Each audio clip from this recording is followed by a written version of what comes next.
definitely the cleanest, far less carbon footprint than coal and oil.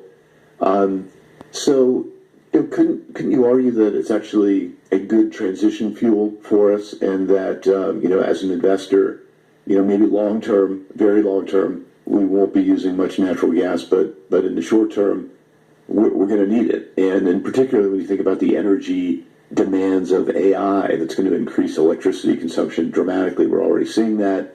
We're going to need, the clean fossil fuel to help meet that. How do you respond to that?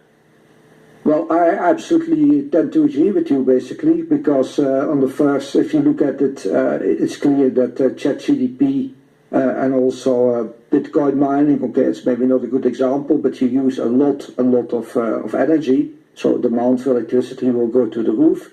And like I said, I think we should do this transition in a realistic way. So we're still going to need a lot of the fossil fuels in the short term, also oil, for example. If you look at the demand and supply equation for oil, well, we've talked about peak demand, we've talked about peak supply for many years now, since the 70s. Well, the reality of the matter is that demand and supply for oil still go up. It's 103.5 million barrels a day on the demand and the supply side. So you're still going to need that. So in the longer run, I think oil will be gradually phased out, but gradually is something that means 20, 30 years at least.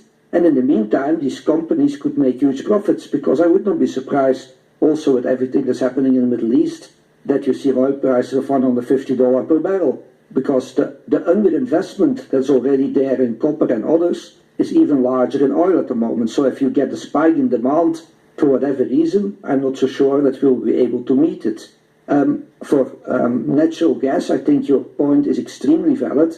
It's a fairly clean way of doing this. It's a big problem for the United States. I listened to one of your broadcasts the other day when Marko Papic was on. He made the point, okay, maybe with liquefied natural gas coming on stream faster than we think, basically the European economy would not be so bad as everybody thinks. I think that's a very interesting point. But indeed, we will still need that. And I think, also without giving specific advice, of course, once again, a lot of these LNG players in the United States, they're very cheap if you look at valuation. So there is something very interesting to look at. And of course, and you've not mentioned it yet, but nuclear is also something that we could look at, because basically